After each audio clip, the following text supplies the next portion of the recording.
Thank you all for joining our conference this morning. I'm Mike Gilley with the Chicago Area Unitarian Universalist Council, and we have a great program put together this morning.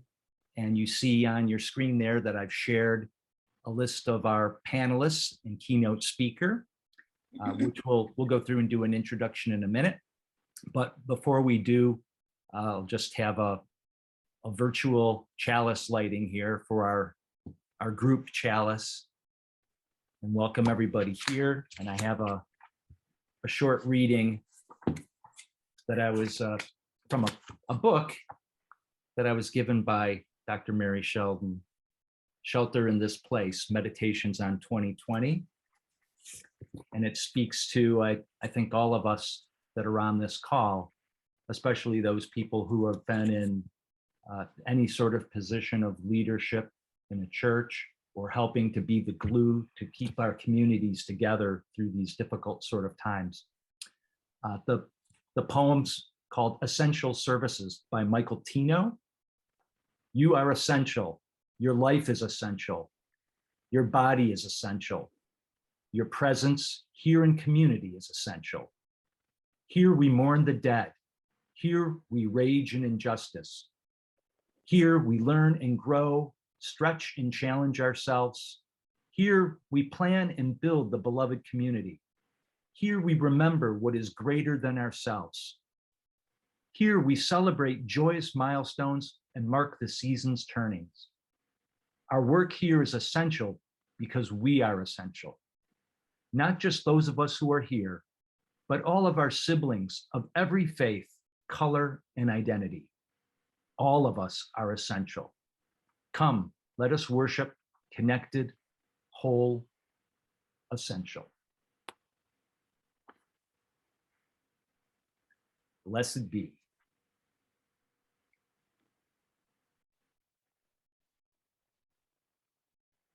The conference today was organized and planned by our CAUUC board of directors and representatives that are here, most of which are on the phone today, but a couple of them that were involved in planning weren't able to be here, including Marie Cobbs and Darren Howard.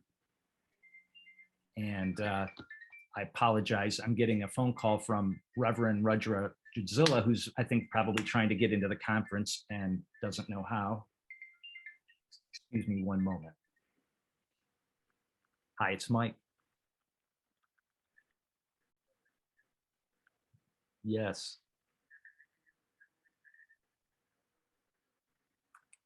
I sent an updated link just a few minutes ago. If you would please try that, I think you will be successful. Thank you. Bye-bye. Okay. Thank you for indulging. Our conference here is today attended by members from across the Chicago area. We actually even had registrations from Michigan, though those people from the Berrien UU Fellowship, there's one of them right there. I'm sorry. Thank you, Lisa. Found our conference and joined today. Our agenda that we're going to go through is kicking off here with our greetings, followed by our keynote presentation that will be provided by Reverend Elizabeth Harding on navigating grief in the first year. We'll follow that up with a broader panel discussion with the other panelists here, first in a moderated session, and then we'll open it up for everybody to ask questions of all of the panel. And then we'll have a bit of a break just after 11 o'clock, where we'll then enter into breakout sessions that we call affinity group breakout sessions. And the affinity groups that we'll be meeting today, I'll highlight that in a moment. Those groups will then report back after their discussions to report back on the discussions and learnings and any ideas that individual groups came up with. And then we'll close the conference out at noon. And the affinity groups that people had stated as a first or second choice that had more than one person are listed here. And You can see that board and leadership development had 12 people that had it as their first choice. Membership and welcoming, 10 people had it as their first choice and 16 as a second choice. Social justice had 13 people choose it as their first choice and 3 as their second choice. And religious education had 4 people that asked to hold an affinity group meeting. So these 4 groups were the ones that had enough people in them to actually meet up. So when we have a breakout, you'll be able to select the group that you would like to join, but these are the ones that will assemble. So I wanted to just start off with introducing our panel, and then we'll turn it over to Reverend Elizabeth to pick it up from here.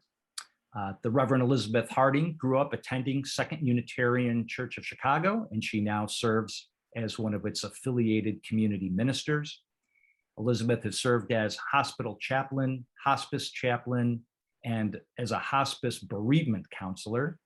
Most recently, she served as the lead community minister at Second Unitarian Church to cover for a colleague's leave. Elizabeth is married to Kevin, and together they have 2 sons, Lucas and Simon. Elizabeth's presentation will be about a framework for understanding the first year of grief, and it includes some reflections on collective grief during pandemic time. And our focus will also include coping strategies, including ritual. We're also joined on the panel by Dr. Lamb Shelden. She is the Director of Religious Exploration at Countryside Church. She also grew up at Countryside Church. And she was also very actively involved with the development of policy relating to in-gathering or gathering again in person in our church, and the procedures that will be involved with religious education. We're also joined by Leah Godfrey-Mikkelson, and Leah is a registered nurse and has worked in occupational health triage and continuing education for nurses for the last 18 years. And she currently serves on the COVID committee as well as board president for the family-sized UU congregation Tree of Life. Welcome and thank you. We're also joined by Suzanne Williams. She's a member of the Unitarian Church of Hinsdale, and she's a communications consultant with a lot of experience in corporate, government, and nonprofit organizations. Her company, WeaveQuest LLC, provides digital content development and production services for websites, learning products, and product and process documentation. She loves technical challenges, so we love her. And the pandemic has found her building new skills to help organizations maintain community and support growth through virtual and hybrid engagement. And last but not least, we're joined by Shelby Daniel-Wayman. Shelby also grew up in the Unitarian Church of Hinsdale, and she's presently an epidemiologist working for the Illinois Department of Health. She's also a CSTE Applied Epidemiology Fellow, and CSTE is a mouthful. That's the Council of State and Territorial Epidemiologists. Welcome to you all. If I could go ahead now and turn it back over to Reverend Elizabeth. Hi, everyone. Thank you so much for having me today. I'm really glad to be with you all. I'm going to start my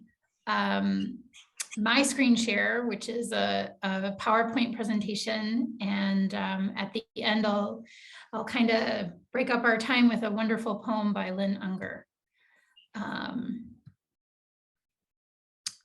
So here we go.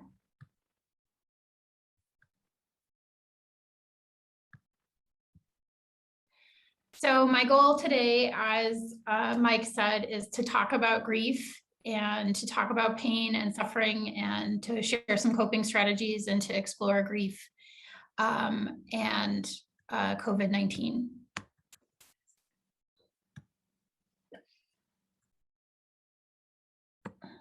So as a bereavement counselor, I would start working with families about a month after they had a loss. Sometimes it was with our hospice, other times it was not. I want to go over the experiences people have and the symptoms. And so in the first months after a loss, people often experience a feeling like they've gotten a blow to the gut or a knife through the heart. There's this initial awareness that the person is gone.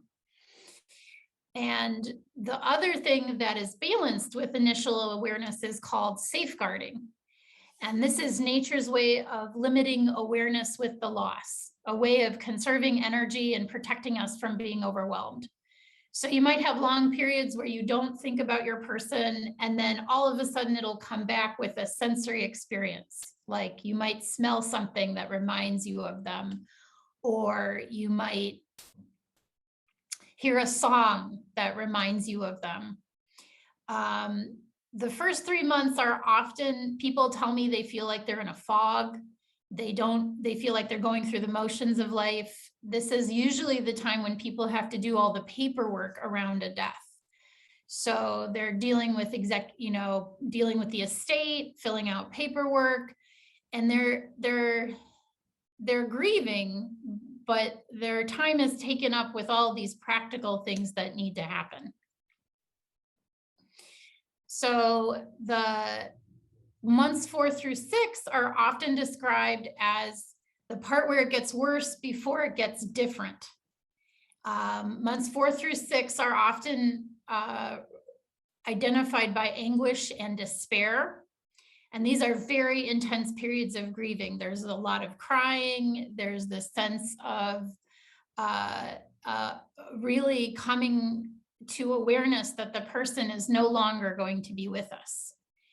And this part is very challenging for folks.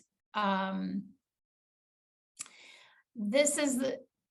I start working with folks, I try and work with them to get their self-care strategies started in months 1 through 3, because I know that months 4 through 6 can be very difficult.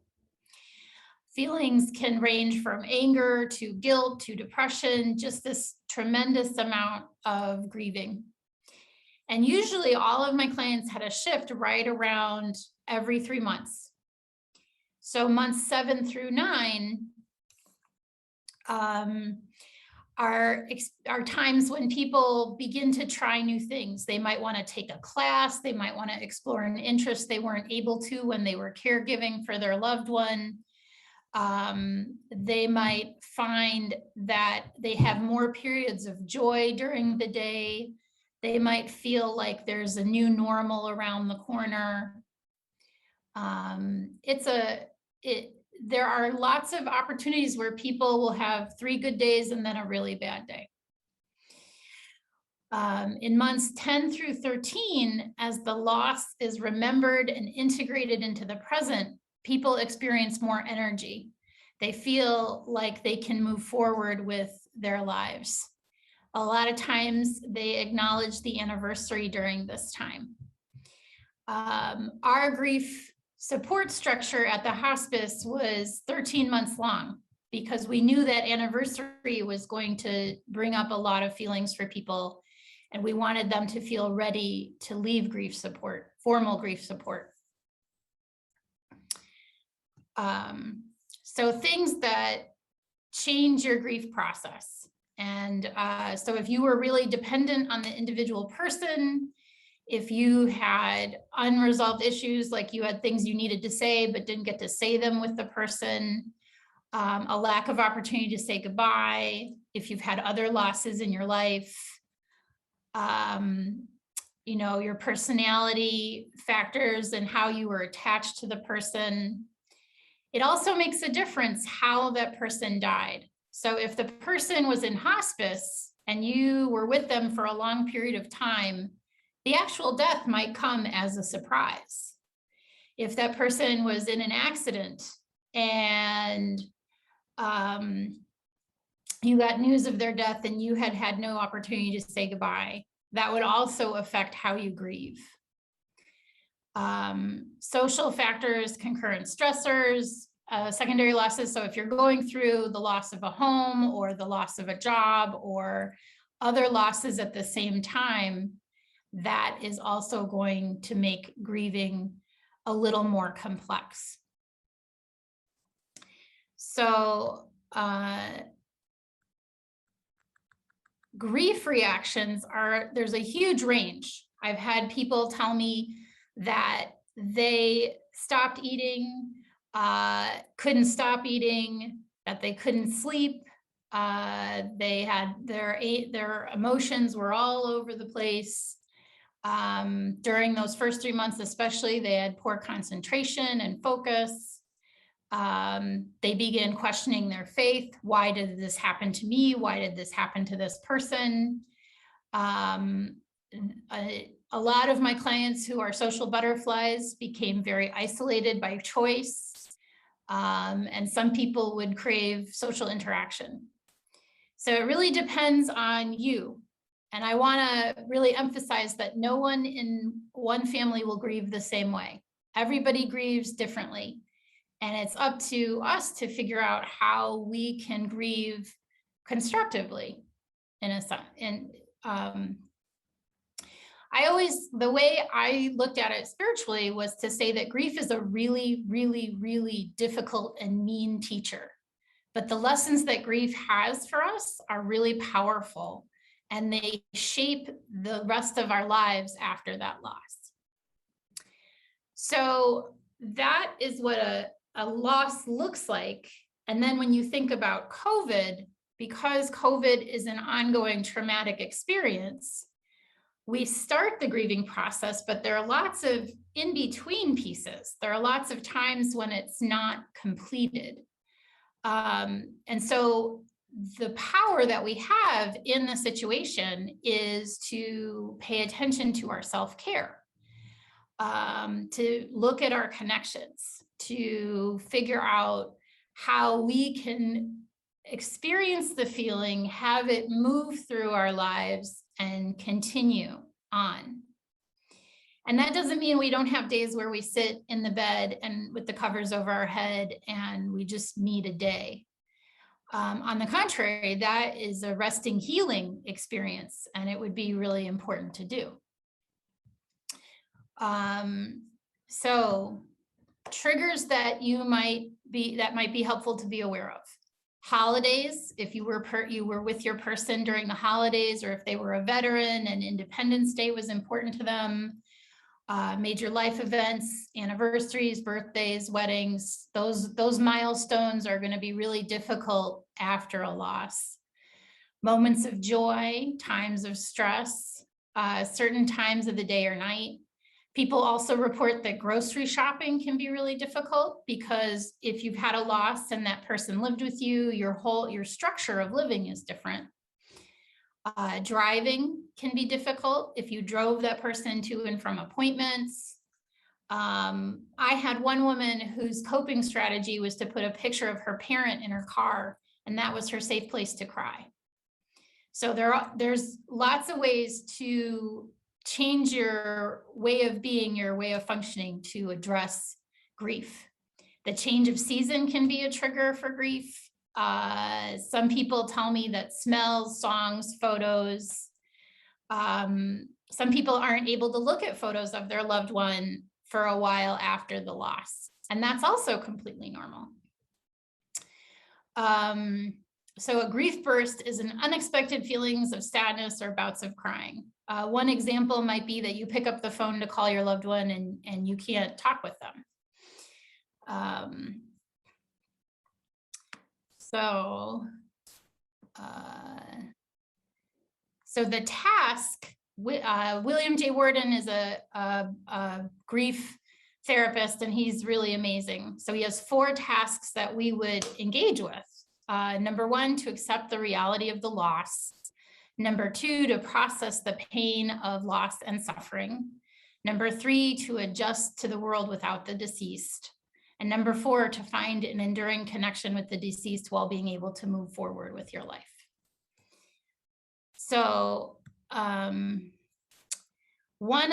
so there are 4 things that I always tell my clients that I want them to pay attention to. because they cannot control their grief, these self-care for things are things they can control. Their eating habits, hopefully they're eating healthy.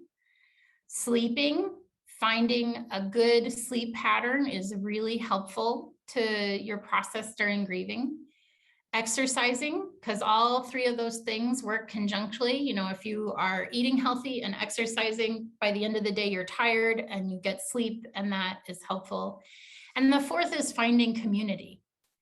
So whether it's one friend that you text every day for a while, or a group of people who you grieve together with, or someone you send emails with, those are the 4 ways that start the coping tools that are really helpful for us. So the pain of grief is a normal, valid, healthy reaction to losing someone we love.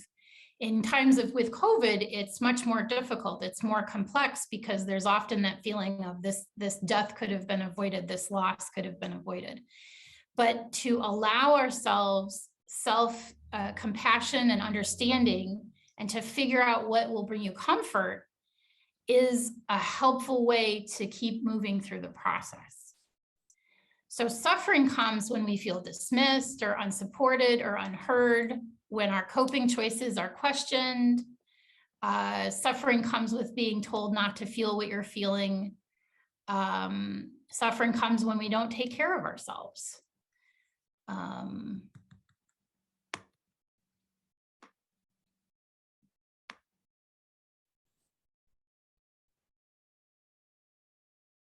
So finding an enduring connection.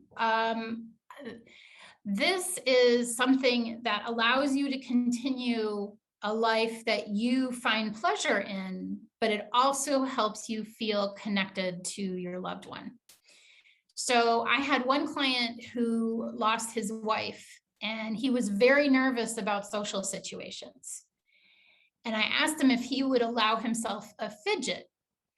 And he said yes. And I said, what was her favorite color? And he said purple. And I said, well, find a piece of fabric or something purple that you can keep in your pocket and rub when you're feeling nervous in a social situation.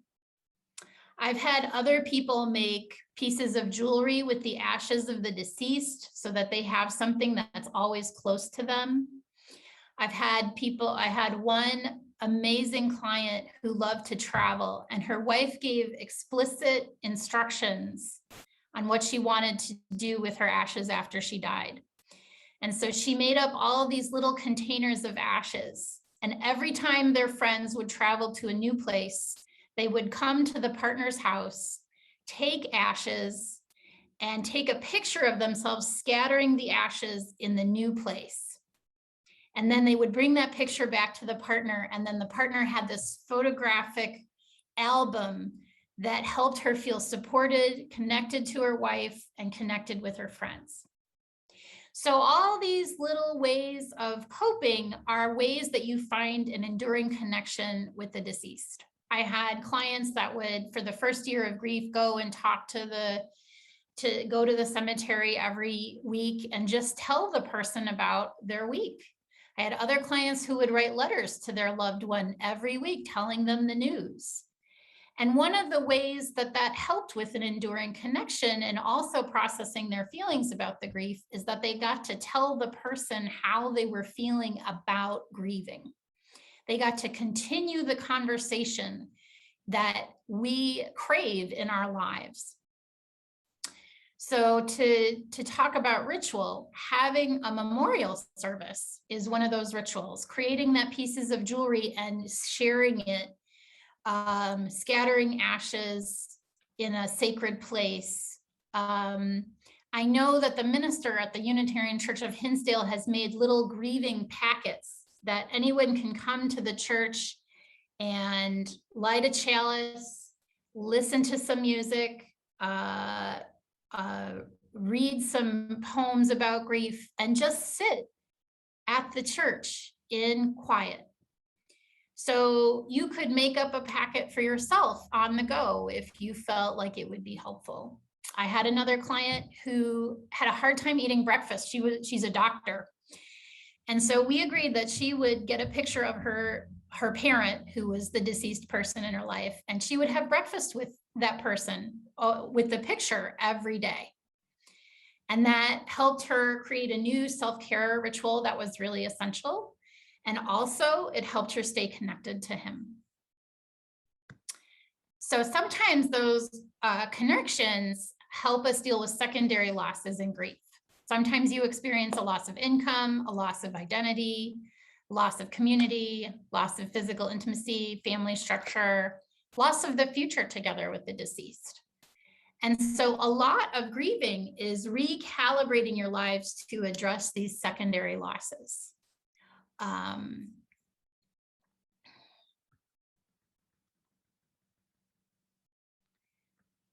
So I've talked a little bit already about managing grief. I'm trying to be aware of our schedule here, Mike, because I know we started about 15 minutes late.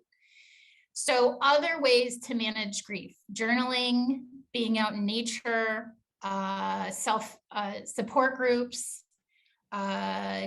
My friend Vicki helped me put together this presentation. She was my thought partner, and she offers gathering data experiments. So she offers people the chance to reflect on their experiences. So she offers this example: went to the grocery store, it was crowded, saw someone, felt horrible, overwhelmed, too many memories in this place. And then they were able to figure out a way to make going to the grocery store better. Maybe they changed their routine about when they went to the grocery store.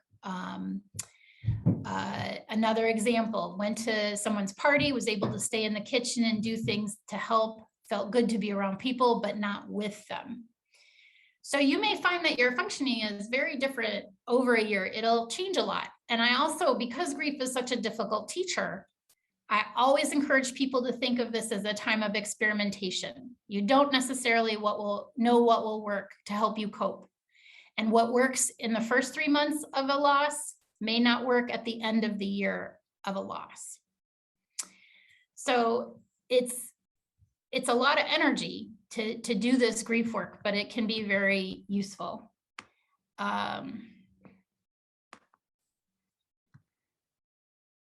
So this is another coping technique: to make a list of signs that you are really suffering, and on the other side, make a list of signs that you're caring for yourself well. Anxiety can be a very big part of grief, especially with COVID, because there's so much uncertainty. I am thinking that one of the most challenging parts about COVID this time is that it's uncertain. We don't know, and we make a plan, and then it has to change, and then it has to recalibrate. My example for this is that every time my kids get sick, we have to go get a COVID test, and then we have to think about isolation and all the activities that we would normally do. So when you're feeling anxiety, to modify your breathing, to do your breathing techniques, to visualize that you can cope, to make that list of all the ways you are coping, and then to check in with your community, whatever that means for you. Vicki offers some calming exercises too: some deep breathing, to put your hand on your heart and to exhale worry, inhale peace, exhale tension, inhale tranquility, exhale fear, inhale courage, exhale anger, inhale love. So another grounding exercise, little treats, eating healthy foods. If it's helpful to spend time with friends and family or chosen family, to maintain that regular sleep schedule. I can't say enough about that. To volunteer when you're ready.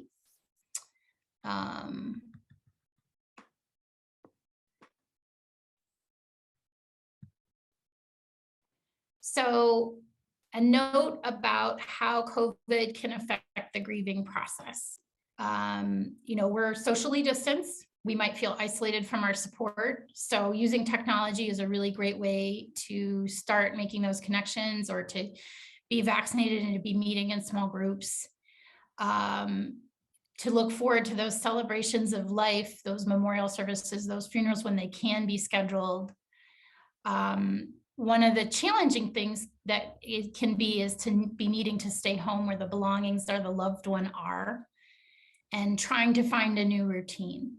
And so again, I go back to our self-care practices. Because COVID is an ongoing traumatic experience, the activity of slowing down, the process of slowing down can be really helpful. And to figure out what coping tools work for you is pretty essential to managing it. So these are reasons why your grief might feel worse during COVID. You're feeling alone. The person who died made you feel safe. Your bandwidth was already a loved one. It's a scary and surreal time on top of what might be a normal or complex grieving experience. And you're not thinking about your loved one because you're too busy dealing with the day-to-day challenges of COVID.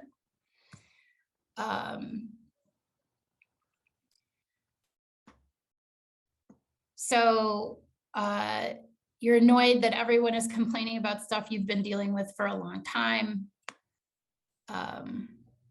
We need our loved ones.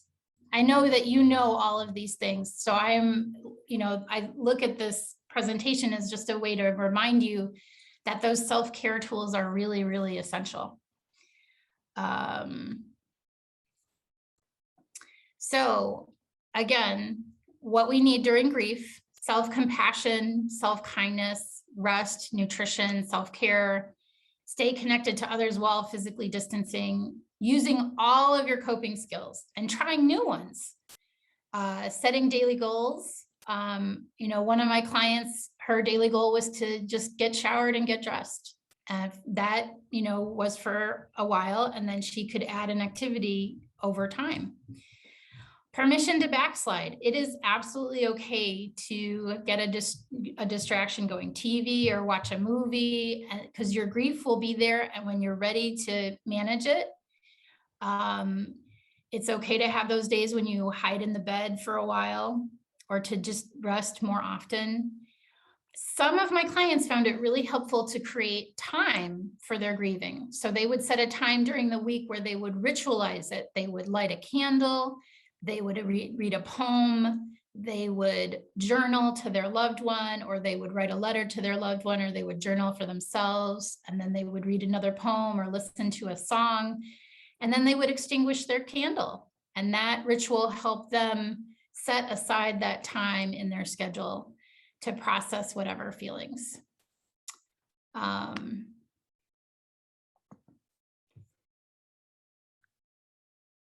So creative arts, some people make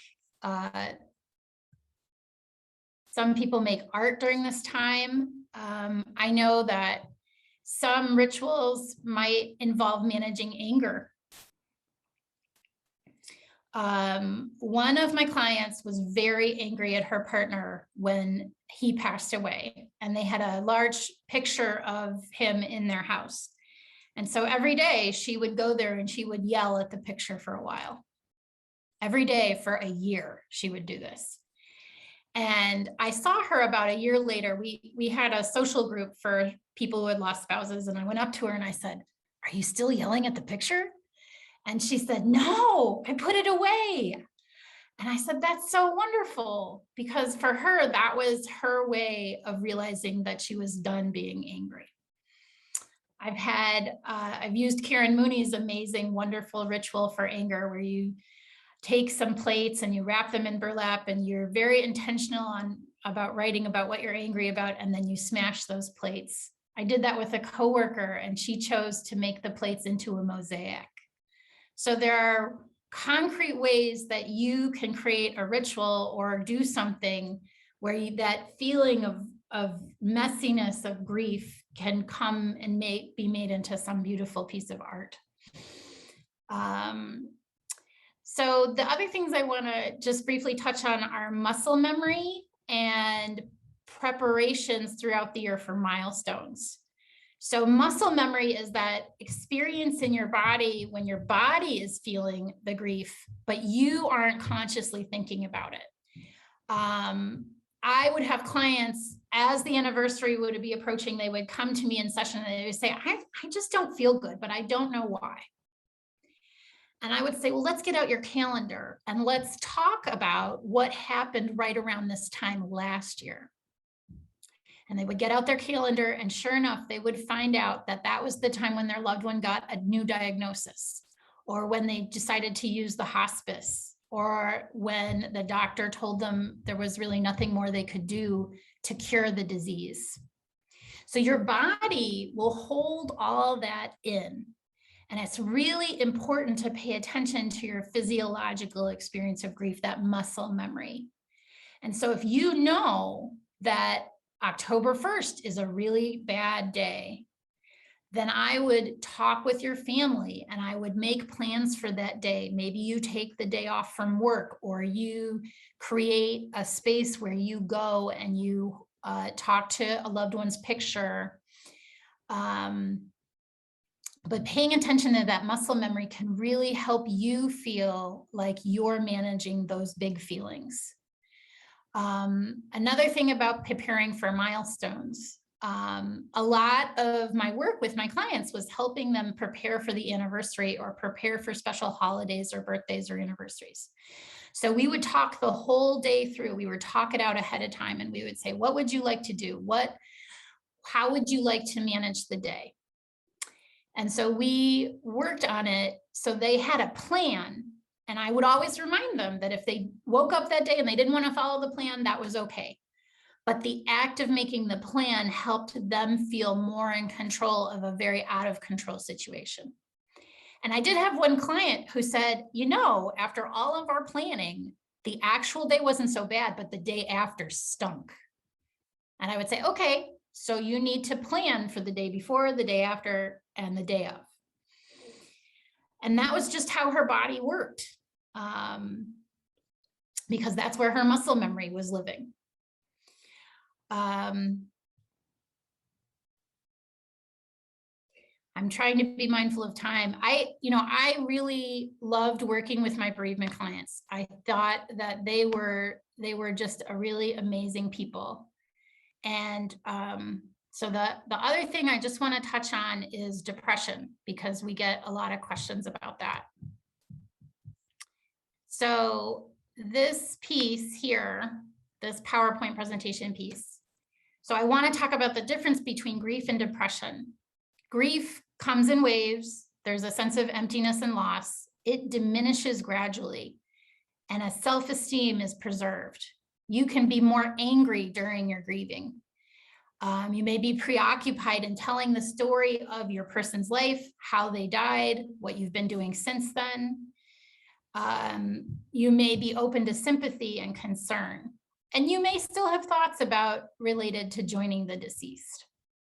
And so the pieces in the middle, sudden lack of interest in things, things about thinking about the deceased, guilt, helplessness, irritability, problem sleeping, loss of appetite. These are all symptoms that happen both with grief and depression, and inability to focus. So our marker at the hospice was if people were having these very intense feelings still a year after their loss, we would ask them to go to a mental health professional and get and ask to be assessed for depression. So depression might be a lack of pleasure, hopelessness, disturbed self-image, low or no self-esteem. I also had clients who were already being treated for depression when they were grieving. And so I would talk with them and figure out if they needed to increase their medications or change their habits of daily living, or maybe increase their talk therapy. And so we would work to manage that. And if they had a really traumatic loss, I would refer them to an EMDR therapist, because that is a form of therapy that deals directly with trauma, and it can be helpful in conjunction with regular grief therapy. EMDR stands for eye movement desensitization and reprocessing. And a woman named Shapiro found out if you moved your eyes back and forth while thinking about a traumatic situation, your muscle memory, your physiological experience of the trauma was decreased. So I hope this is helpful in terms of an overview of a year and symptoms you might experience when you're grieving. And just to remember that COVID means that all of these symptoms are continuing for us. And so the control we have over the situation is to really double down on our self-care and to be really slower and be okay with being slower in our thinking about how we process things. It is true that with vaccines for children, things are feeling like they might be opening up. Things might feel much better than they did during that first wave of lockdown. And at the same time, we still need to figure out how to manage the losses that occurred during COVID, during that intense time, and the losses that are continuing to happen now.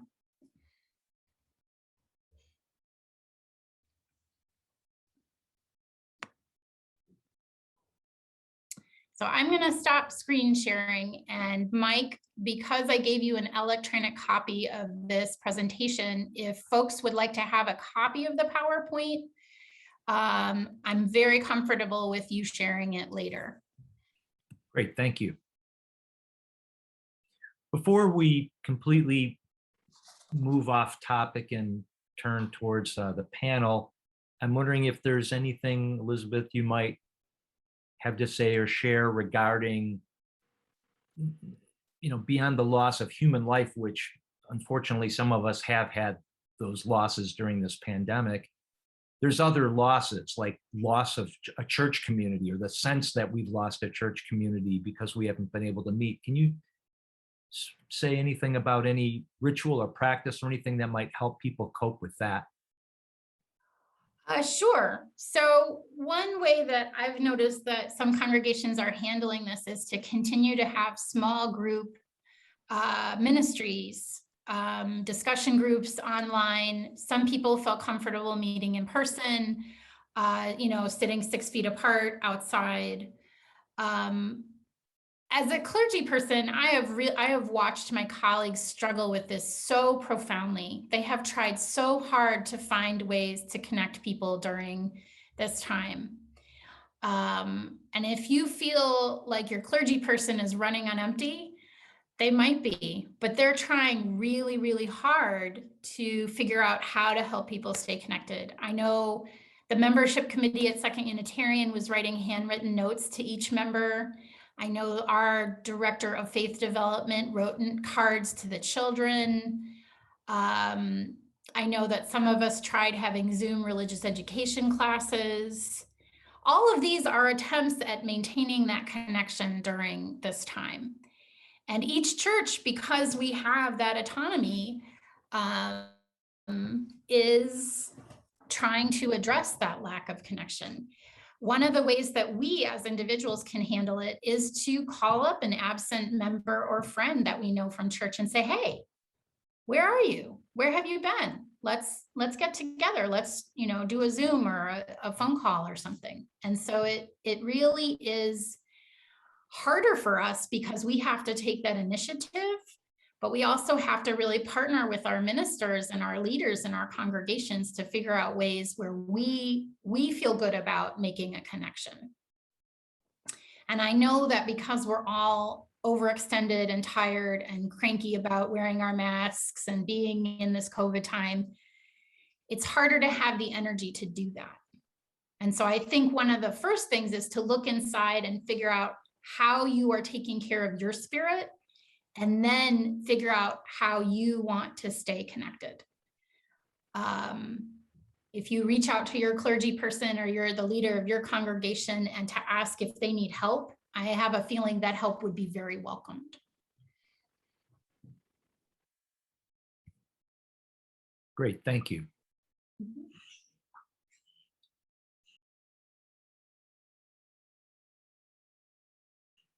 So why don't we turn our attention now to the bigger panel here that is participating. And we had posed a few basic kind of questions to everybody who's a panelist in the hopes of them being able to share some of the things that they learned in dealing with congregations trying to remain in community, during the pandemic.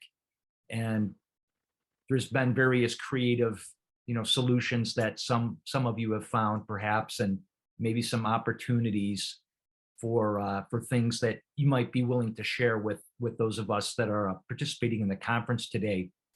I'd actually like to start with Leah, if I can find you, so I can put the focus on you, or somebody else can. Hi, Mike. I took myself off of mute, so maybe that would help. Oh, there you go. Somebody found you. Good morning. Good morning. Maybe could you share a little bit about some of the challenges that the Tree of Life has struggled with during this pandemic time, and your learnings? Gosh, it's been a rich time for learning, for sure. One thing that surprised me was the learning, the realization that we can approach the same set of principles from different perspectives, and that we need to make room for those different perspectives, even though they might be in conflict with one another. I found that very interesting, like the idea of protecting those who are most vulnerable, coming in conflict with those who felt that they absolutely needed to be in community with one another. I found that that was surprising to me. I found that the pressure of the pandemic has brought to light perhaps some things that we needed to work on as a congregation even prior to the pandemic, and then it brought it more to the surface. Some maybe more positive things. It's given us an opportunity to connect in a different way as a board.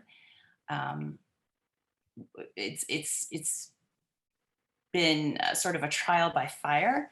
And so I have found that our board has really come together quite beautifully to support one another. And we've been very thankful for that. I'm thankful that each of our board members comes to the meeting having done their own work and reminding us why we're working so hard to serve our community and to bring our community back together and to remember our values and to stand for those values. That's been truly wonderful. Irene always says, it's an opportunity, it's an opportunity. And I appreciate that. And then we have other members who, keep the data in front of us every month. And then we always are reviewing it. It's given us the opportunity to work on some more projects outside so that we can have folks gathering outside. It's given us the opportunity, the challenge of being better communicators, because we can't stand up in church to make announcements. So how do we get better at communicating with the congregation? Is that, through listening sessions, brunch with the board is something that we started. In terms of working and in terms of addressing the social needs, we've been doing activities specifically focused on the social needs, like let's get together and go for a hike together. And it's outside. Having outdoor services, I think has been helpful. But even though we're trying, some in-person activities, there's still the loss of not gathering inside our sanctuary in a way that we remember. And that is very painful. So yeah, it's been a very complex time. I think that all of us here could speak to that. And certainly Reverend Harding's presentation about grief made me think about, okay, how does this apply to a congregation, as well as how does it apply to me personally? And I just want to say thank you. thank you for your presentation, because it was really a lot to take home. I took some notes, a lot to think about. So thank you. Changing gears a little bit, and because the same set of questions really doesn't apply so much to Shelby, our epidemiologist here. Back in the spring, Shelby joined us, and at that point, the CDC had some confusing policies around masking and all that, and the Delta variant didn't exist then, and so now we have today. And I'm wondering what you have to say about the guidance that's being offered today, Shelby, and any other advice and counsel you have. Yeah, so I think actually the last time we talked was even before the masking guidance, when I told you all that masking would be around for a long time, and I was proven wrong very quickly. So first I do have to say that, because I always have to say this, I'm not speaking for IDPH, I'm speaking for me. But so the shift that we're currently undergoing, which I think is important for us to all kind of think about and be conscious of, is that we're really undergoing this shift from, the kind of more acute phase of the pandemic where, there was firm guidance that kept changing and you had to stay on top of that, and every month was new, to this kind of more chronic phase where we kind of have to shift our model of how we're thinking about things, that we're no longer in this, like, okay, what is the current thing that I'm supposed to be doing, and more into this, we have these guidelines that are going to be with us for years, probably, and we need to start thinking about how do we live with this. So part of that is shifting to this, newer masking guidance from the CDC that says, okay, rather than trying to say everybody do this or all vaccinated people do this, we're starting to think about, okay, this is more of a situational thing of, we have these peaks, we have these waves, and we're going to mask, and the waves are going to go away, and then we got to stop masking for a while again. But we know that we have to keep an eye on it, because someday the wave's going to come back and we're going to put the masks on again. And so my new metaphor that I like for this is we're all Midwesterners. So we need to start thinking of it a little bit more like the weather. Like, you keep an eye on your weather report. You take your rain jacket. You don't go outside if there's lightning. We sometimes have to reschedule our plans because, unfortunately, we're planning to go for a hike and there's a tornado warning. We're not going to do that anymore. But that doesn't mean, but we start thinking about it in the long term. We don't not go out at all for the winter because it's cold. We learn how to, get a good coat, and we learn how to, adjust our plans without completely abandoning the other things that we value and the other things we need to do. So that means, we are going to have to adjust, and it's no longer we get through this. It's going to be we live with this and we learn how to find the safest way to gather while still gathering, because that is still important. So maybe that means we do some more things outside, especially during the waves. But maybe that also means, we say, yeah, meeting inside, even with masks, is a risk, but frankly, like, sometimes we need to gather, and if we're all masked and if we know that our vaccine rates are high, that's worth it for community. So I think thinking in that longer term, we have to learn how to live safely with this rather than we're just going to wait it out, is kind of the adjustment we're all making now. Shelby, is there any COVID specific guidance that hasn't been already talked about here that might guide a congregation that hasn't yet gathered in person? Like Tree of Life is faced with that. Countryside tomorrow, I think, is going to be the first time that we're getting together, thank goodness, after so long. But for those congregations struggling with should they meet or should they not meet, there's certainly reasons that could be beyond COVID. So I'm not asking you to speak to those, like resource constraints or whatever other matters might relate. But from a health perspective, is there a reason why a congregation should not be able to find some way, some format of being able to meet in person? So there's a couple places to point you. The UUA itself has some guidance on that. That if you haven't checked out, you should. They actually have some like specific cutoffs, which are somewhat confusing because they're not the CDC cutoffs of transmission, where they suggest like this is actually where we think doing some level of meeting in person is reasonable. I think the other thing to look at is, I think we did talk about last time, we said, you know, there's ventilation guidance on the CDC website that's helpful as a first step before you meet in person. And then, as always, you know, keeping an eye on the CDC transmission levels and saying, you know, we are at that stage. One thing that I think about when I'm especially about thinking about those transmission levels is I think about, okay, if we're in moderate or high transmission, those are the times when everybody should be masking. And if everybody should be masking, that means no activities where the masks are off. So that means coffee hour is maybe a no-go. Or, you know, unfortunately at UCH, we have a tradition, you know, of stone soup before Thanksgiving. And we had to think about, you know, if our kids are still not vaccinated, and we're unfortunately in moderate to substantial transmission, or sorry, substantial to high transmission at the moment.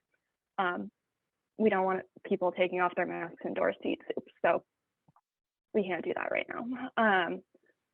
But other than that, I think most of the guidance is fairly long-standing at this point. It's the masking guidance, and it's that UUA guidance that are things I've been looking at. Great, thank you. Dr. Mary Shelden, wanted to ask, in your capacity, being a leader at Countryside Church and overseeing, you know, the religious education program, a lot of congregations who have been struggling with this question about meeting, you know, the initial thought is around adults, but there's children that are involved that have complicated things. And you've worked on the policies and the procedures now and are organizing to meet tomorrow. Maybe you can share, as you work through the trade-offs and the concerns of families and volunteers and your own needs, are there some things that might be useful for people here in the conference to know? Sure. Well, I want to start by just again offering appreciation for Reverend Elizabeth's sharing, and it really helped me to think about how these things are layered. For our families, you know, of course, some of them have experienced loss, maybe not to COVID, but COVID complicates everything about care. And so many of our families have experienced losses of a member during COVID, and haven't had an opportunity to grieve them in the ways that all of us are experiencing. But mostly for our families, what they're grieving is the rituals of everyday life and the observation of milestones in sheltering in. And then I recently had one of our dads say to me, you know, it's okay to plan things. We know about the disappointment of having to change plans, of having to cancel. Hardest is not having things to look forward to. So if you can put things on the calendar that we can try to do, that gives us some hope of sort of more normal kinds of I don't know, life as we know it. You know, I think grieving life as we know it is such a layered thing, because we've all been sheltering in, and so each of us in each of our families has experienced that differently and separately. And then as we regather, there's this other whole loss where it isn't the same, right? Like what we want is the comfort of the known. And as we regather, we find that it isn't the same as what we remember, that we yearn for to find comfort in. So I think that's, you know, all of those layers of grief have been happening for family, and then just also just the overwhelm and exhaustion, which has been repaired as kiddos have returned to school somewhat. But also, you know, schools have been having to cancel particular classes for quarantining, and, you know, like they've been dealing with, you know, bus schedules and not being able to get kiddos to school in a timely way. And, you know, there are just all kinds of rolling challenges to community at a time when we may need community most of all. So, I mean, I know that we all know that, but I think it bears saying that part of what we're grieving is life as we know it. It's not just gathering in church. It's not just the people that we have lost. And then in the background of all of that, of course, we are grieving the 750,000 that are lost to COVID in the United States and the 5 million lost worldwide. So all of that grief is bundled together. I know that isn't directly what you were asking me about, Mike, but I think that is so important for us all to remember. So I think it's important for me just to say where our congregation is now. Our first challenges have been whether and when to meet, and that has been a fraught conversation. And we've done some listening sessions and determined that the goal is offering hybrid worship and RE as we return. And so we are in the stages working towards that. So the past 3 Sundays we have streamed worship from the sanctuary without congregants. Tomorrow will be the first time that we do that with congregants with us in the sanctuary. And in learning how to stream in order to offer hybrid worship, we've also been learning what we don't yet have adequate tech infrastructure for to offer hybrid RE. So that is still a set of problems we have yet to tackle. And a lot of our challenges have been about getting folks in leadership onto the same page about what is required. And I think that has been the known goal throughout our conversations, but maybe it has been a surprise to all of us about how difficult it is to do to get us all on the same page. And then helping, once we are all on that same page, to set a message about how to help manage expectations. And crucially, those expectations are often related to what folks have most been grieving for in terms of loss of community and church life, and also life in general. So, and for our congregants, being together was a cherished part of church life, mostly lost to them the pandemic, and then at a time when other losses are accumulating, like commonplace activities, life milestones, actual cherished peoples. Ideas about one's family is a huge one for our families in RE, like thinking like the fractures within families have surfaced as a real point of grief during this time. Differences in ideology, politics, etc., have surfaced as a source of conflict and grief for our families. And then, so we've been managing this question of how do we reconvene, and we have taken creative steps in small groups and in outdoor activities, and as of tomorrow in worship, and we're still working toward being able to test drive RE in a hybrid fashion. So streaming RE simultaneous with worship from the church at the same time as kids gather in person. And I just want to say that while all of this grief surfaces and we trip over it, it is also an opportunity as that happens to talk about it. I mean, I think what our families most need is to learn, and our congregants generally, is to learn to turn towards one another and lean in. and rely on one another in this challenging time, to be willing and able to be vulnerable enough with each other that we can help each other through it. So I'm not, I wanted to say all of that, even though it's not specifically about RE in a lot of cases, because I think as a faith movement even, we are challenged to learn to do that next part together. Like, once we've acknowledged that we're not all in the same place, that we need different things and that those different needs are valid, we still need to move into that next phase where, despite those differences, we actually rely on one another and are a source of community for one another, whatever those different needs and modes and availabilities might be.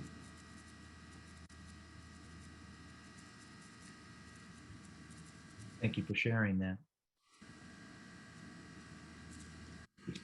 Suzanne, you've been with the Unitarian Church of Hinsdale, and Hinsdale is one of the congregations that actually had been meeting through the summer, been meeting for months, I think, in person. Yet also in our conversation, we spoke about hybrid worship and the risks and rewards that are associated with these hybrid approaches to worship services. What's been your perspective and learning from your work with Hinsdale? Well, one of the things that I have learned very quickly is that just because you've got the equipment doesn't mean you can make it work for you, which is one of the reasons we were able to get back into meeting in person a little earlier than many congregations, is that we have the Acoustic Renaissance group running concerts from UCH, and they actually negotiated a deal with WFMT when they could not do in-person concerts to do streaming concerts, which meant they were ramping up their equipment very quickly in our sanctuary, which was terrific, except it's not something lay people can use easily. That's been our biggest problem. And it's dependent on Wi-Fi, which in our old building has really been a challenge. So we are actually right now sort of in the process of stepping back a little bit and saying, maybe this Acoustic Renaissance sound system isn't our best friend, So that brings me to, this question of what do you need versus what do you want as you start thinking about moving into a hybrid environment? Because honestly, it is much more difficult to stream hybrid than it is to just do a Zoom stream or to just stream from live, because you're trying to find a way to engage people at both sides of the spectrum, right? So one thing I would really encourage people to think about doing is do a little polling, of your community and ask, what matters to your congregants? What matters to the minister? What matters to your congregational leaders? Because what you think might matter might not really be, to Mary's point, that what people are craving or missing the most, and, for kids, for example, don't make them do more Zoom. Oh my gosh, it's so hard for them, they just don't want to do it. And, the risks and rewards are that, yeah, you can stream anything you want, but it's a superficial connection sometimes, and people are distracted sometimes. It makes it very convenient for people not to come to church. And it's ironic to me that we're finding that the people who are actually coming in person are the ones who are potentially at more risk. And the people who probably are at less risk aren't actually coming to services. And honestly, they aren't dialing in for virtual either a lot of the time, which suggests to me that, a step back sometimes is useful. We want to rush to be in person because we're concerned about falling numbers, but yet that isn't bringing people back. So there's more going on here, and I'm not sure how we address it completely, you know. But having great technology is not the complete solution to a hybrid, a successful hybrid worship program. It's really easy when you have the technology to want to do more, right? More video, more music, more multimedia. And the problem is when it fails, boy, you're kind of left standing there. What do I do now? We had a great service last summer that we do lay-led services in the summer. And it was the weirdest thing. Right as the service started, the power in half the church went out. It was some kind of phase problem out on the pole, you know. And the service was going to be somewhat dependent on video. And I just loved it because the person leading the service, she didn't miss a beat. And she just kept moving, and she had a plan. And that's the thing, you've got to have a plan for what happens if your technology doesn't work. And where it's been most poignant, you know, from my perspective, has been memorial services. Because oftentimes families will do these, you know, lovely, beautiful multimedia things, and they really hang a lot of the service around that. And boy, when it doesn't work, it's beyond heartbreaking, you know. And you've really got to think through where does the fancy stuff enhance versus where is it I'm doing it because I can, you know.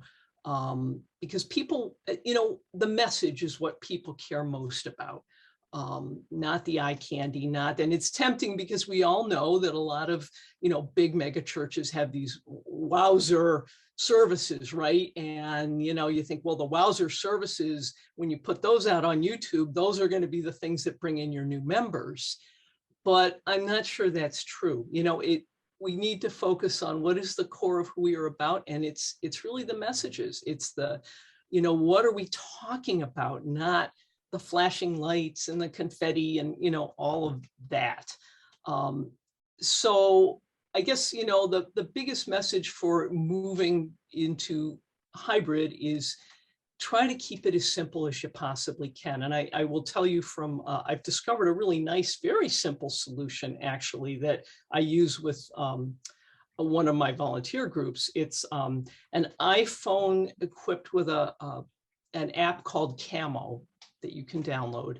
And then you use it with a Mac that has an app called Camo Studio installed in it. And so you put the phone on a tripod, and you can get, you know, little adapters for the tripods.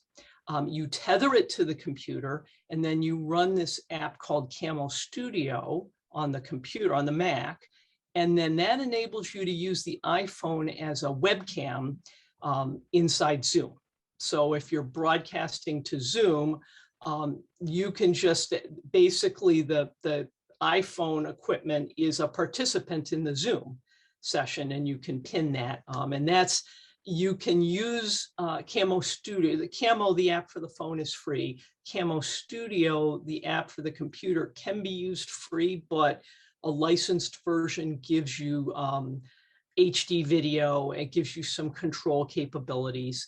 And you can buy either an annual license for around 30 or 40 a year, or a lifetime license for like 80 a year. And I bought the lifetime license because I figured I'll be using this for, you know, some amount of time here. But it's a nice portable solution. You know, you can sit your iPhone person up near the front of the church. You might need another mic, but you can also turn up the sensitivity of the mic on the iPhone to be quite high. So, you know, you should be able to, if you're fairly near your speakers or your sound sources, you should be able to pick up a fair amount of the sound. And that is like a really simple entry point. I mean, even simpler, you can take a freestanding webcam like you have hanging on your monitor, turn that around. And actually, that's how we did our first broadcast in March of 2020. We were in there with a stupid little webcam on top of the laptop. And it was not pretty, but, you know, it gave us the ability to broadcast the service. So we are currently now looking at moving away from doing Zoom services to broadcasting on YouTube, which one of the needs we're finding we're struggling a little bit to meet is how do we keep the coffee hour chat component for our virtual participants. And what we're looking to do is open a virtual coffee hour on Zoom after the stream, to YouTube stream ends, to give people that opportunity to talk. And they can chat on YouTube, but it's not as simple as it is on Zoom. And the reason we're doing that is we have a teenager in the congregation who's just a tech wizard, and he does our sound and camera work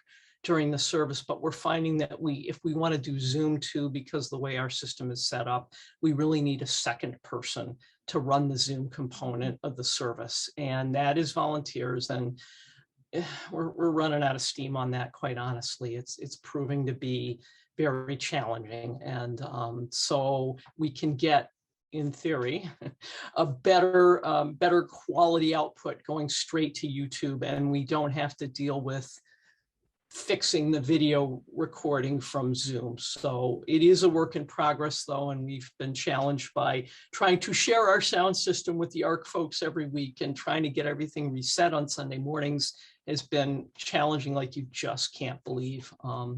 So that's why I say keep it simple, because you will burn out volunteers very quickly if, every time they come in, they have a different set of problems to contend with.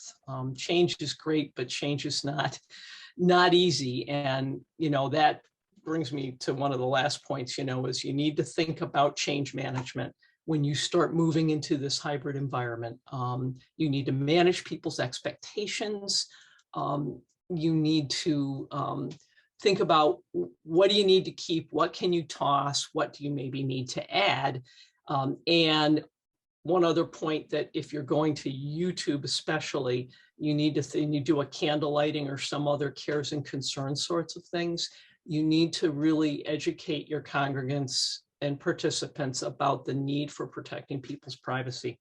That if they, state a concern about somebody, they keep it generic, no last names, that they understand this is out there for the world now. And you don't want to be blurting out, Joe Smith had this cancer diagnosis this week, when Joe Smith's boss might not know that, or Joe Smith's family members might not all know that. And, it does require a little bit of thinking that, yes, I'm saying this in this protected little environment of our congregation, but in fact, the world now has access to it. So those are the things that I'm thinking about a lot these days. And hybrid doesn't have to be painful, but it does need some careful thought.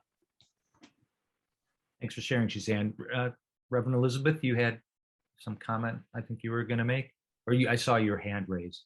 Yes.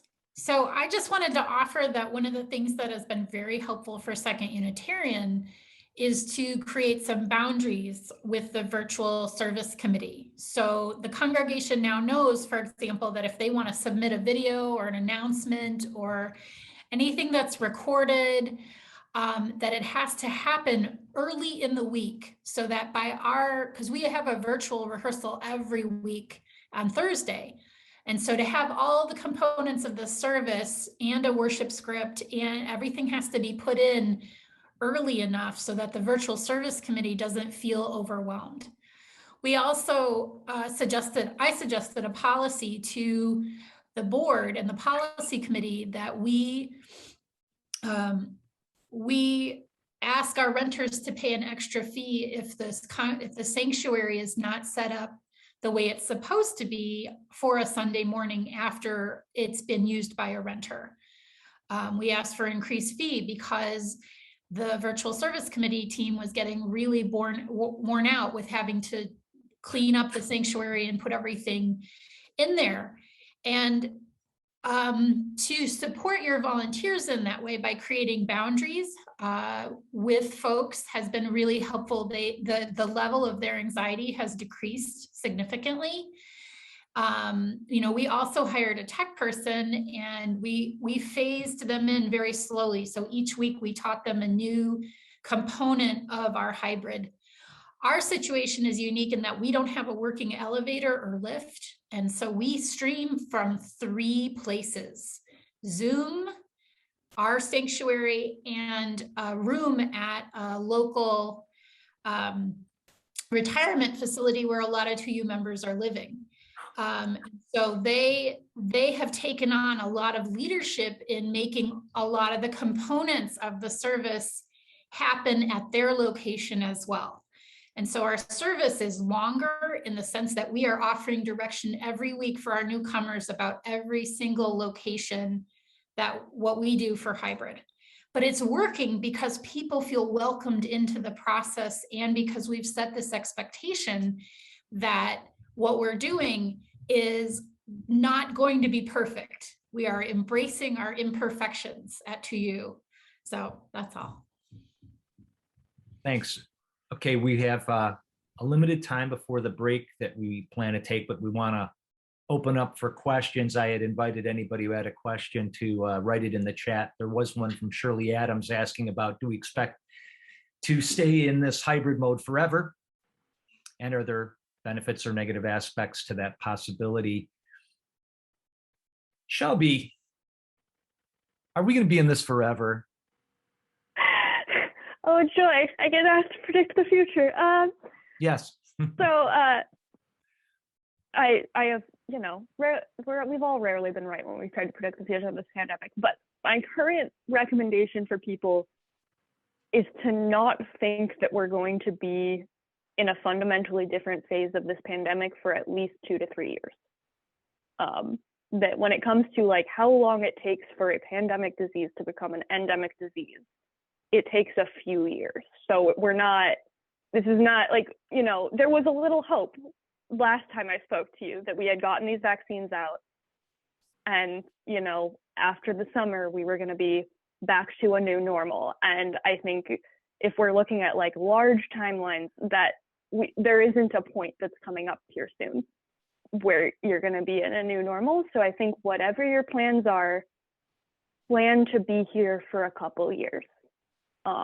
And if that's not doable, then maybe think about how you're going to adjust to make something that you could hang out in for a few years.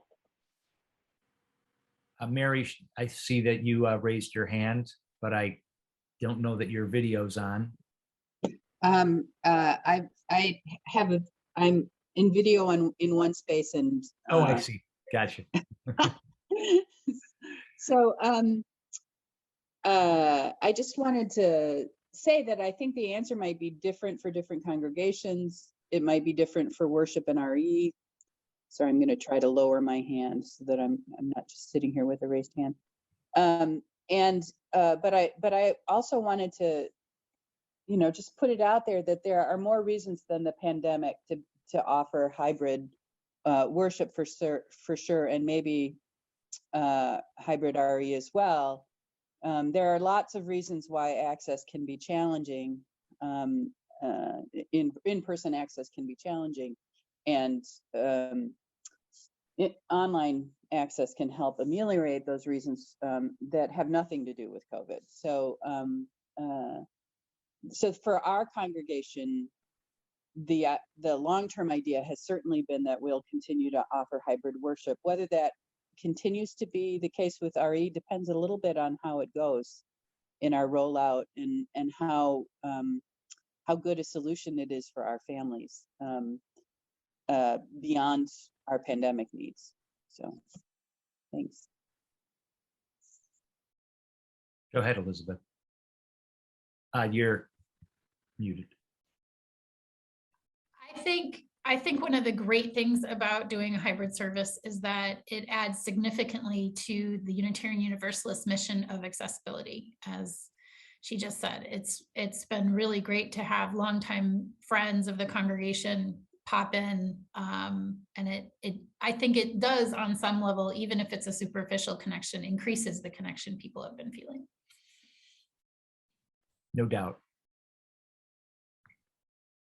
Well, that's all the questions that I saw in the chat, and we're at the 11:05 time where we're taking a 5-minute break if you need that much time, and to rejoin, then I'll open up breakout rooms that I'll name based on the different affinity groups, board and leadership development, membership and welcoming, and so on. And if you would, when you come back, we have questions that that I'd like you to consider in that affinity group. If I can display this.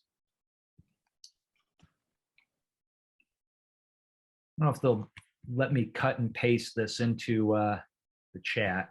That's what I'm going to try to do.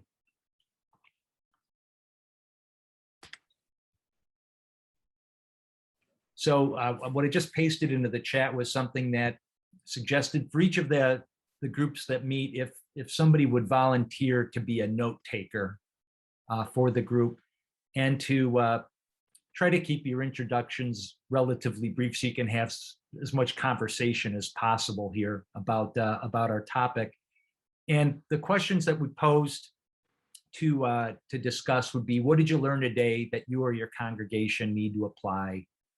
And were there any interesting solutions or problems that were developed at your congregations that others should find out about? Please let us know if there's something that can and should be shared so that we can share it more wide beyond just even the people that are in this conference today. And the third question point is, let's not reinvent the wheel. What opportunities do you see for collaboration or joint investment with other congregations or other members of your affinity group? Is there something that that our Chicago area UU Council can do to support these opportunities, to help encourage that collaboration between groups? Hey, Mike, I don't think I see the questions in the chat, just so you know. Maybe you did it in a separate chat. Oh, you know what? You have to hit the send button.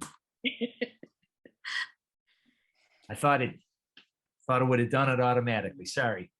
So, Mike, before we break, I would love to hear folks' perspective on, with very limited resources regarding volunteers and the ability to purchase the tech necessarily to do streaming.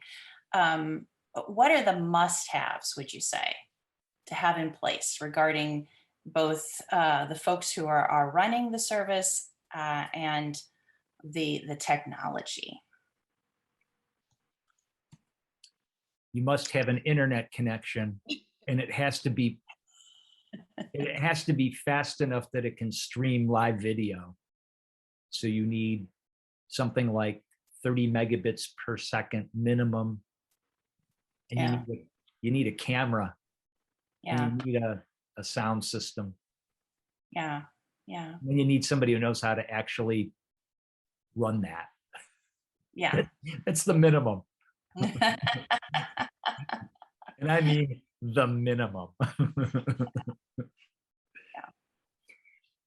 I would add, based on our fellowship's experience, that another thing that I would add to that minimum list is prolonged patience and that experimentation. I think that collectively we have spent at least more than 500 hours since July working on this process.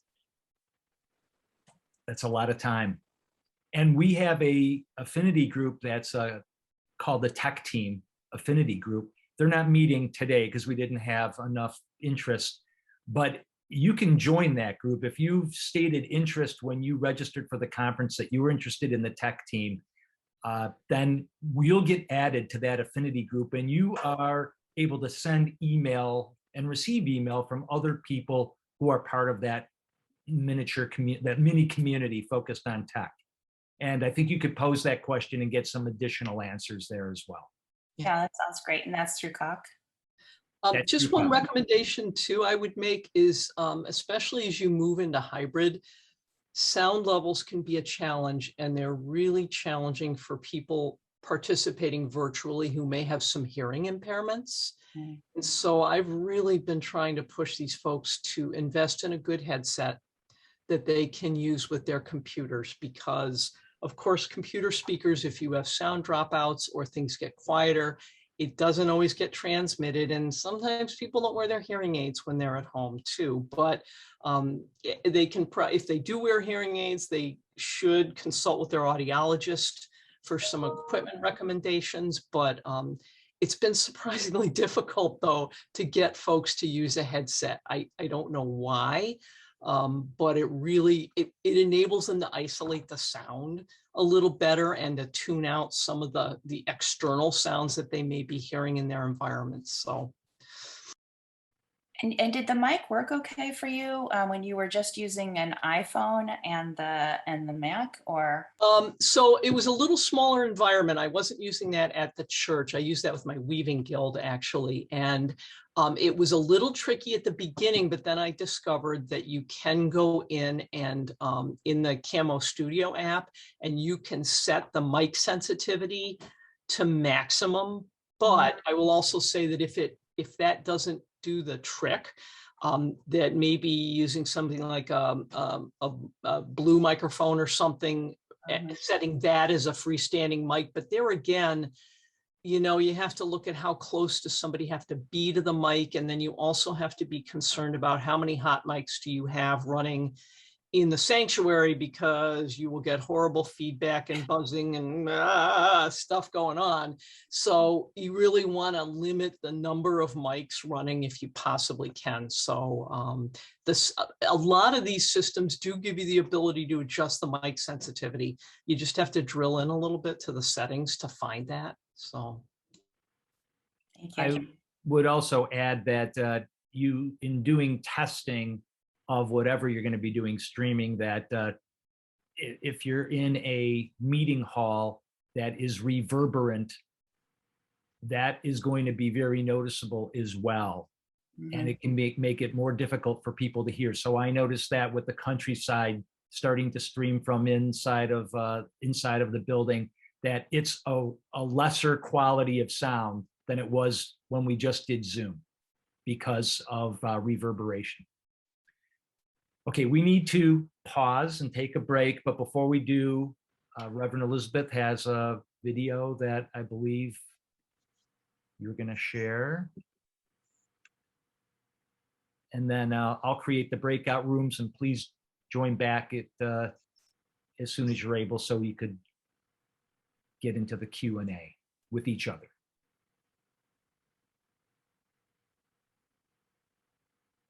This is from the Reverend Lynn Ungar.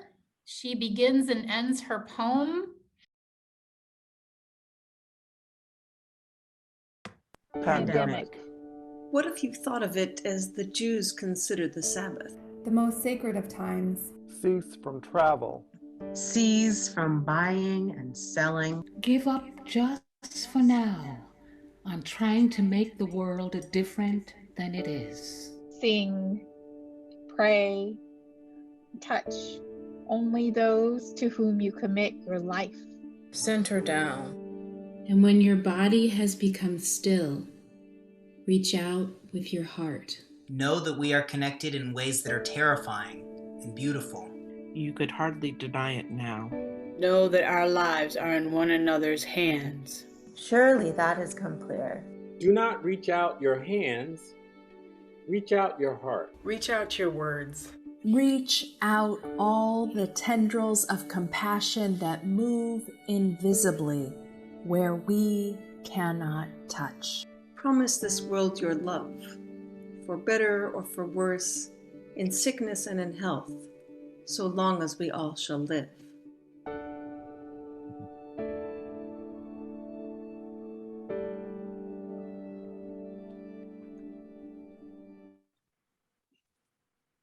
You have a good break. Okay, yes, have a good break, everybody. I'll set up the meeting breakout rooms.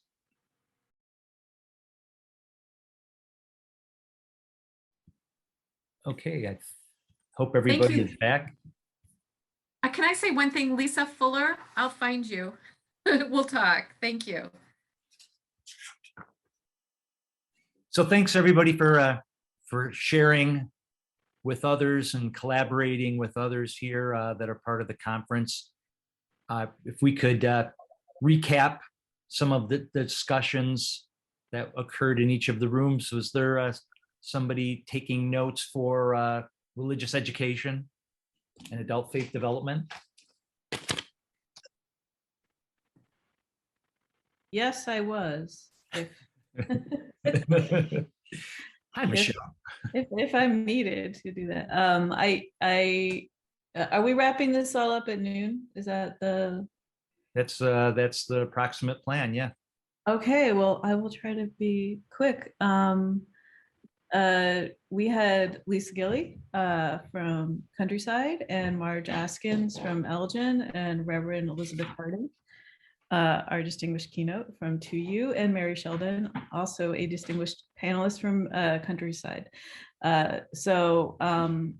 We discussed some of the things going on with specifically with Elgin at first with Marge Askins, because it is a smaller congregation and there's a push to kind of get things kind of back to normal. And then we talked about the different normal being just the way it was before the pandemic. There's problems with low participation. I think the parents and the families kind of want to come back, but there's not enough staff support and just volunteer support to do as much as she'd like. So there is this kind of need to step up. And then we kind of talked about turning some of the narrative from a trauma response to more of a grief response, even though the two things are kind of intertwined.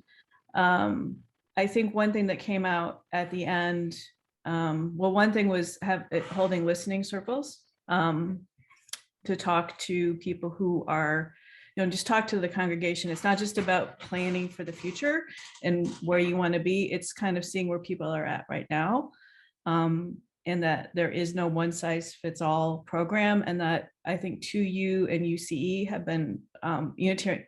2U is in Chicago, Unitarian Church of Evanston is in Evanston. And I think both congregations have been trying to work with some kind of multi-age and multi-generational RE programs and just experimenting a lot. And I was saying, it's been tough for some families to embrace it.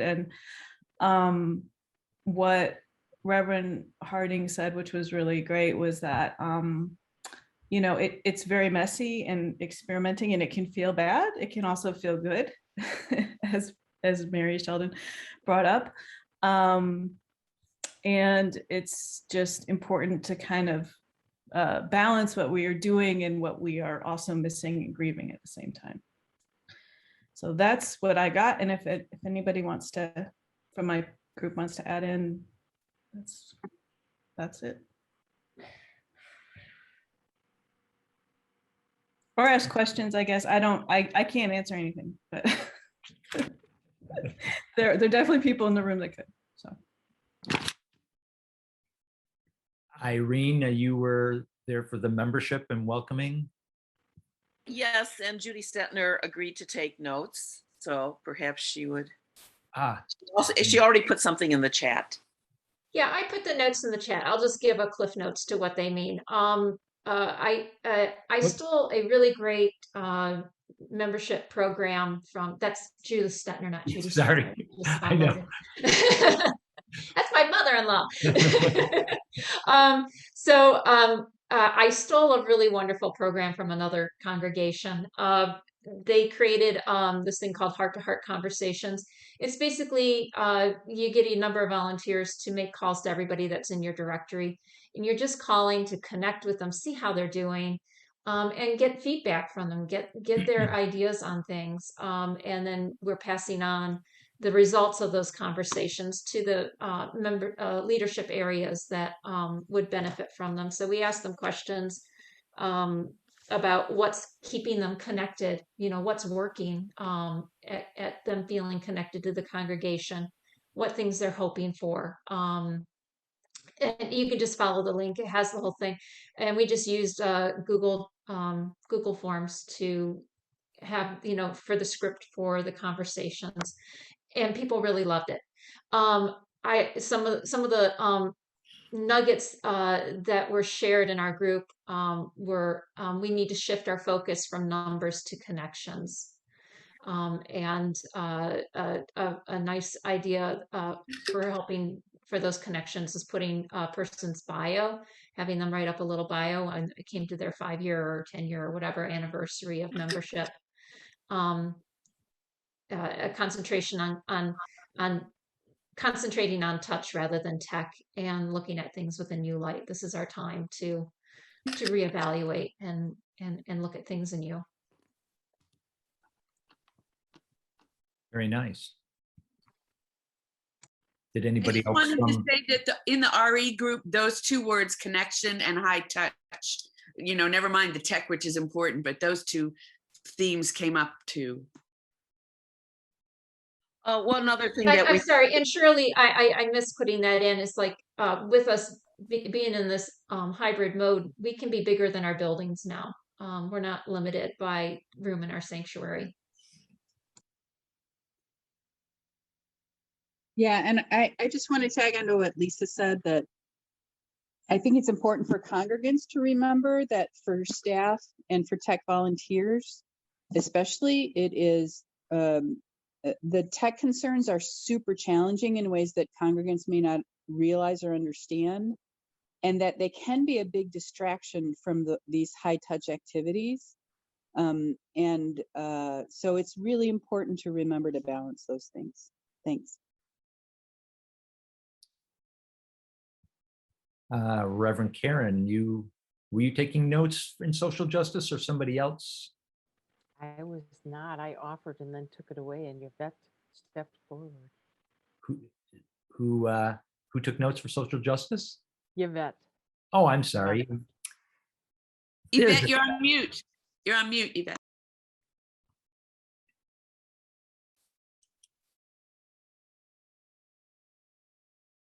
Unmute myself. There we go. Okay, now, now let me get my notes. Okay, Reverend Karen asked us to consider opportunities and challenges and what's working in relation to social justice. And some of the challenges listed, I'm going to be general here.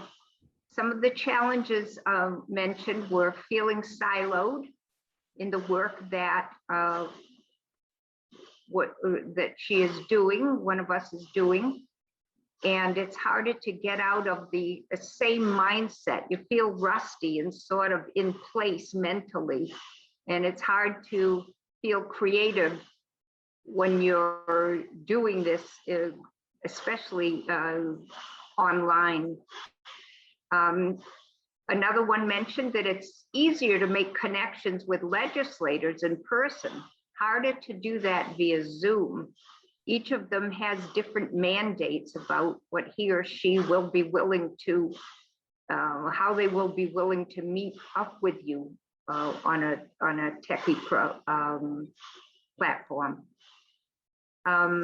Also, there are others mentioned that sometimes we seem to be so eager to get back together in person, we may not recognize that the Zoom experience has many benefits recommending it.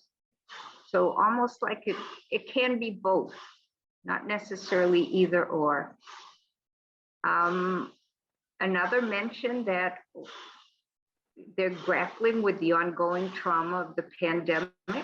We're feeling the loss of direct boots on the ground action, makes us feel less effective without boots on the ground. Others mentioned many emotions can get in the way. Frustration, resentment can happen if one is overdoing. How to get in touch with others effectively through email, Twitter, and we've all experienced this, I think. Communications that you want to get out there get buried in long written weekly narratives. So what are some of the things that are working? Somebody mentioned a Touchstone program that their congregation has developed. It's a Zoom version, 30 folks show, and it's a good opportunity to share. Others mentioned informal gatherings online. You can show up and share your message.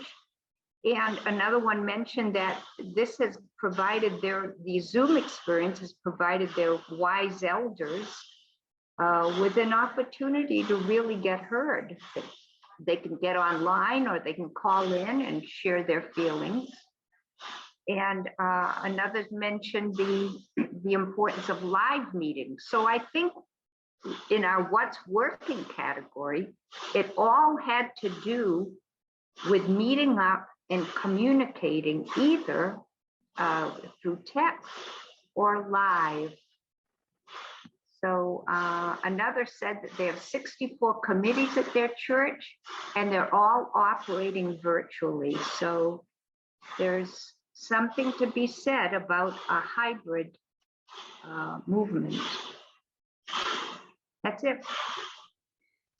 Well, what church had the Touchstone program? Which church? That was North Shore. Thank you.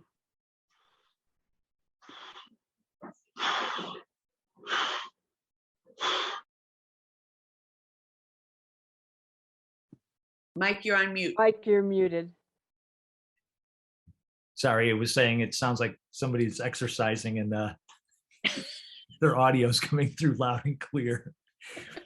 I sat with the Board and Leadership Development Group, and I'll spotlight myself. So,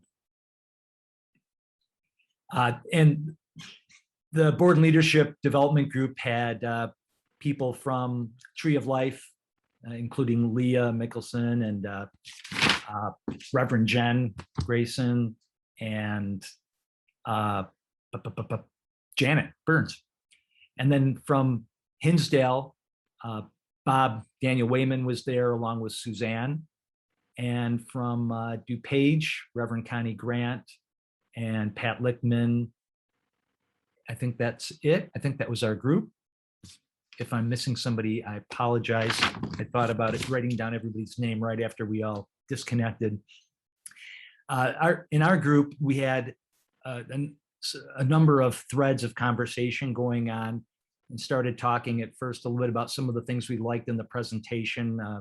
Leah had mentioned, for example, that very simplified description of thinking about the pandemic and describing about how good or bad the situation is by likening it to the weather, how useful that metaphor is.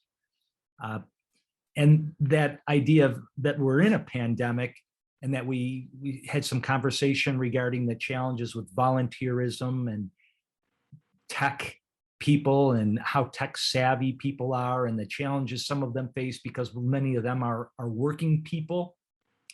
That though that's the case, and that this is clearly an area of stress and potential burnout, that there's a commitment to hybrid that's being heard from multiple congregations, including Hinsdale. And I know that our congregation, Countryside's, also stated at least that's been our intention as well, to try to maintain that. And we addressed some of the burnout by hiring somebody. So we're fortunate enough to have some money available to actually hire some part-time help. And if you want to solve a tech problem, hire a young person, because technology is only technology to those people that were born before it was created. And so all these technologies that are new are not high tech to our young folks. It's very easy for them to pick this stuff up. We also talked a little bit about policy governance and the challenges that congregations have faced with how the board's engaged and involved with some of the decision-making that's going on, and having people that are sitting on some of these key task forces, like a COVID task force or maybe some technology-related team, to ensure that the board has its fingers and pulse on what's going on. Let's see. Reverend Rudger was sharing a little bit about a very different challenge that their congregation has. The People's congregation has an enormous facility, a very small and aging congregation, and 2 people that are tech savvy, and a third of the congregation that has no Facebook, or I was going to generalize it and say internet kind of access, it sounded like, and some of them were participating using Zoom's conference call feature. So they were dialing in by phone, and that was the one way that they found to retain connection. In terms of collaboration opportunities, the topic that we talked about most was on the tech side. If there was anybody that had, eventually if we come up with some sort of a great technical solution that's an easy button that minimizes the work effort that goes into carrying out live streaming services and live streaming religious education and that sort of thing, CAUUC might be an organization to help with aggregating our purchasing power to try to make that simpler. But nobody offered any such easy button technical solution at this point. And there was some conversation about sharing more about the technical challenges and solutions that people face, because I think some of the congregations, Tree of Life in particular here, Leah had mentioned being interested in staying connected on the technology side to figure out what people are using and how they're doing it, how they're being successful. And that's the end of my report. I'd like to add, someone in our group suggested, I apologize, I don't remember who, someone suggested that if we stay in connection and somebody figures out a technology solution, that we get together maybe through CAUUC and make a group purchase. So we're all using the same technology. We may get a discount, a group discount, and we can all work together to implement that technology. I was hoping to say that if people here could join their affinity groups at CAUUC so we can continue the conversation with these various affinity groups through that CAUUC connection, I'd be very happy. I'll send out information to everybody on how to subscribe to additional affinity groups besides the ones that you expressed interest in participating in today. With that, I want to thank everybody for your participation today and the rich conversations. And Reverend Elizabeth has offered to help send us off with a meditation that will be our closing. Thank you all. Thank you. It was really great to be with you all today, and being mindful that the pandemic is an ongoing traumatic situation and our grief is ongoing and ever changing. I invite you to use your breath as we say goodbye to each other. I invite you to resettle yourself in whatever chair you might be in, to feel your feet as they touch the floor.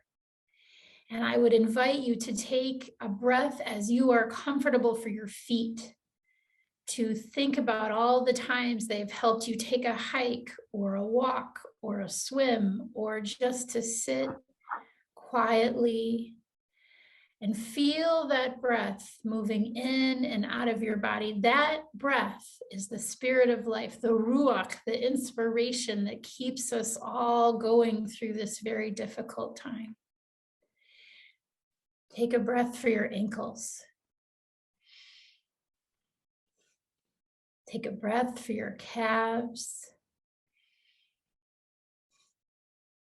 Take a breath for your knees, whether they be bionic or regular knees. Feel how they flex and help your body be itself. Moving up, we're breathing for our thighs and our hips. Maybe you'll invite those hips to a dance party later today in your kitchen. As you settle into this deep breathing, to feel the places where your pain or your anxiety resides, and just unwrinkle it. Breathe for your trunk. Feel those lungs inflating and deflating.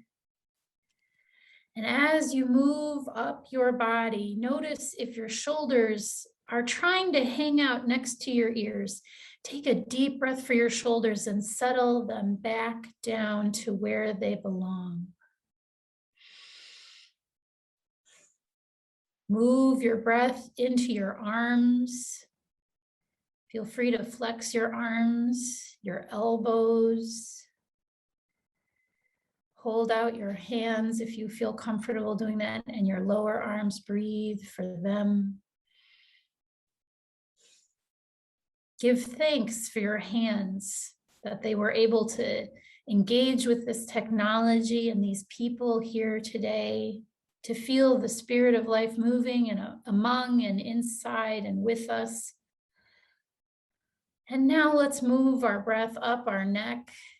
Feel the good work that your neck does to hold up your head, the repository of all your memories and feelings and coping tools and giggles and cries. Take a moment to scrunch up your face and then breathe and let it relax. Feel that string that sort of straightens up your spine. Feel it connecting above you so that you are sitting as straight, as comfortably as you can. And let us take a few deep breaths for our whole body in thanks that we were together today, that we problem solved and explored and met new people and figured out the next big step.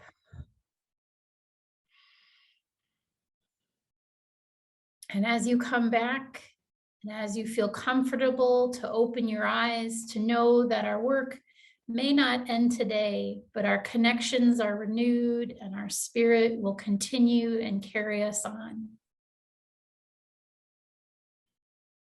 Amen and blessed be. It was so great to meet you all.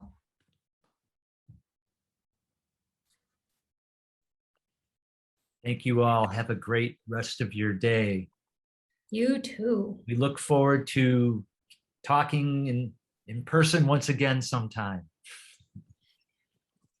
And through our affinity group communications in the meantime. Yes, and you all can find stuff on the affinity groups on our website as well. uuchicagoarea.org. I put it in the chat. It's probably got pushed down, but anyway, thank you all. Mike, I was noting you can save this chat because you got a lot of really good websites and resources, and maybe that can be part of the information you send out with the PowerPoint. And I'll also send you my list of books that I like to share about grief too. Is it okay to have your PowerPoint on our website? Yes, that is okay with me. Yeah. Okay. So I have all the materials from past conferences. We try to put the video as well as materials that are okay to publish. Let me reorder the presentation, and then I'll send you the final copy with the word final, and then it can go up. Okay. Sounds great. Thank you. Okay. Bye, everybody. Everybody.